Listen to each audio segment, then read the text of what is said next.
Hello team, welcome to another ATP Geopolitics video with myself, Jonathan M.S. Pierce. This is a US political update. I'm going to do a couple of these today. I'm going to talk about what's going on in Texas with regard to voting there in the primaries, both for the GOP and the Democrats. It's looking very good for the Democrats in terms of primary voting numbers. But in this first video, I'm going to talk about what's been going on with a Texas Republican. So we're going to stay in Texas, a guy called Tony Gonzales, who's mounting a whole bunch of pressure to step down, resign from coming from within his own party, from the GOP, as a result of all sorts of controversies. Now, well, let's go and look at the details, because I don't know 100% what to think about this, but I'll let you know what I mean by that in a second. Before we get there, please remember to like, subscribe, and share. It makes a lot of difference to the channel. Thank you to those who have already done so. So let's get to the details. Now, essentially, you've got now three, I think, female Republicans calling for this guy to resign, because it turns out that a number of text messages have been released by the widowed ex-husband of a staffer that was working for him. Now, you are not allowed to have relationships with your staffers, as according to regulations, as far as I understand it. I don't know where the regulations come from. Yeah, here it is. Third-term Republican congressman and married father of 6 pursued a romantic relationship with Santos Aviles despite U.S. House ethics rules. So the regulation comes from House ethics rules in the House of Representatives that bar lawmakers from engaging in sexual liaisons with staff members. The message chain shows Santos Aviles, 35 though, killed herself. Okay, okay, before we get there, so basically you've got a father of 6 here who was at the time, I think, running a type primary for re-election in this Texas district, and he won narrowly by 324 votes over this other Republican, and then won the seat. At that time, he was, I think, having an affair with a staffer, which is against the ethics rules, but also he's married, father of 6. She was married and a mother of 1. And you'll see her here. This is who we're talking about. And she then, what happened was, at the time of this relationship, Gonzales was sending her inappropriate texts, although they were involved in a relationship. And this is why I'm not 100% sure what to think, because he was asking her for like pictures and whatnot, and she was like, no. And then he asked what her favorite sexual position was, and then he gave his ideas, and she was like, you're going too far now, because it involved her. He says, you're going too far now. So that was seen, that's seen out of context as like fully inappropriate. He's demanding things that she didn't want to give, or saying that's going too far. But then she then arranged to meet him at a cabin that they borrowed on the campaign trail, and at a couple of times, and so on and so forth. So it was within the context of a sexual relationship that appears to be going on, an extramarital affair.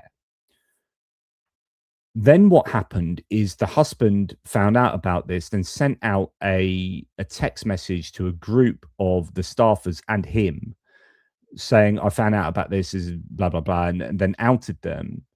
And then she ended up getting ostracized by the staffers and by Gonzales, and effectively kind of kicked out. And then, you know, it led to the breakup of the relationship with her and her husband.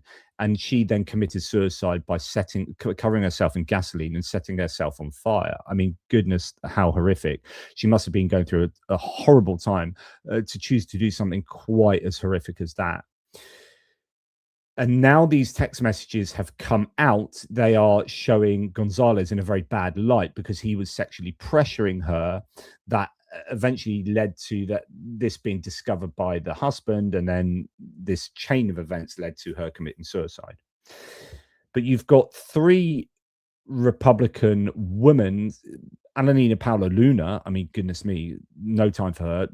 Lauren Boebert, no time for her. Nancy Mace, no time for her. All calling for this guy to resign.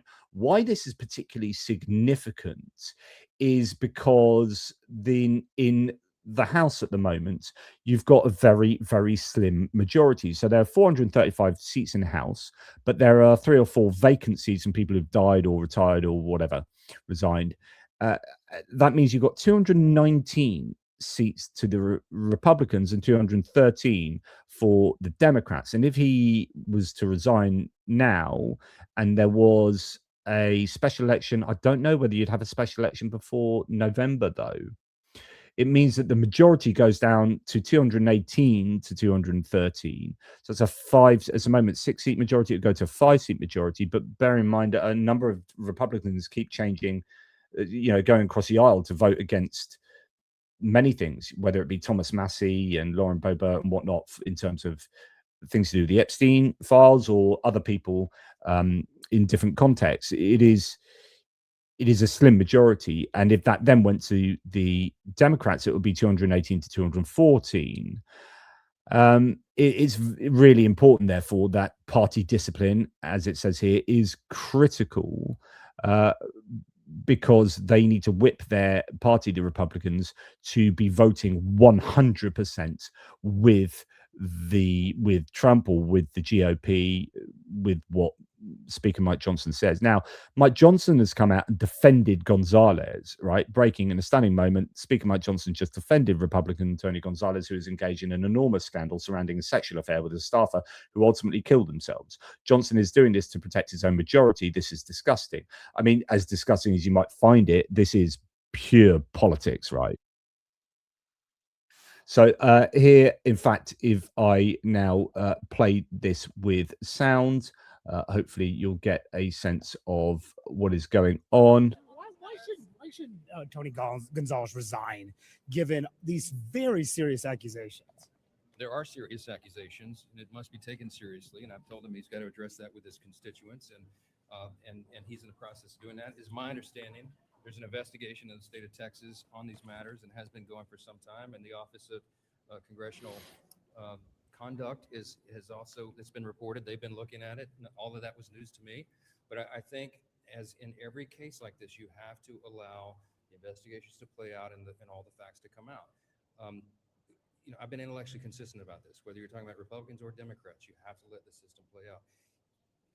If someone, I was against, for example, the expulsion of George Santos a while back, because he had been accused of a crime and indicted but not found guilty.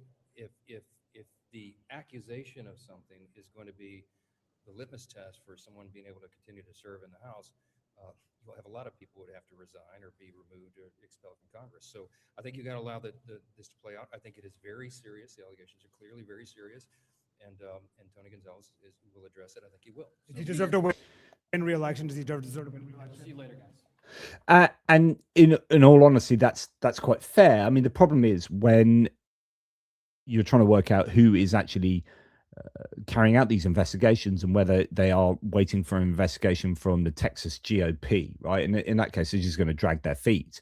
There's going to be no desires to get that done quickly. It depends who's doing the investigation in Congress.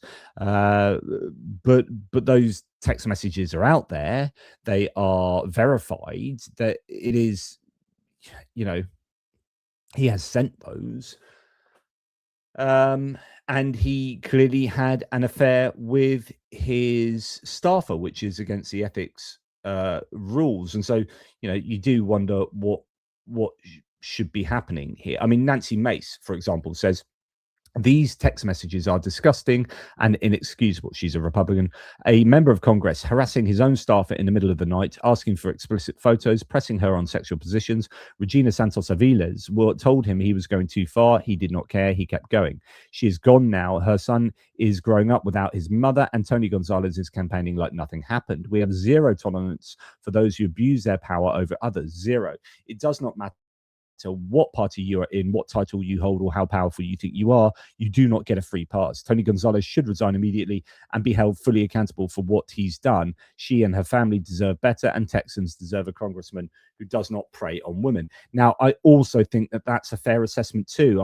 As I say, I'm a bit, you do want there to be investigations before, innocent till proven guilty, that kind of approach. But at the end of the day, I mean, many of the facts seem to be fairly self-evident, and it would be just, I think the decent thing for this guy to do would be to stand down. But of course, there's going to be a lot of pressure from the GOP strategists for him not to do that, because that then causes the aforementioned problems. What will happen here, I don't know. Lauren Boebert's been equally as condemnatory, I believe, as Nancy Mace here. So this is causing a problem. And these are the women who are most concerned, or certainly for those two, I'm not so sure about Luna, but most concerned about the Epstein files, right? And so there is a connection here, because it looks like men get to do what they want, and women are often the victims here, whether it be the powerful men concerned with the Epstein Island and Epstein himself, or whether it be congressmen taking advantage of their staffers in that position of power, leaving them to pick up the pieces, and in this case, sadly, commit suicide. So it is an interesting one, because there's a lot riding on this. There is that razor thin margin at the moment. Oh, okay, that's enough for me. Let me know what you think. Take care. I'll speak to you soon.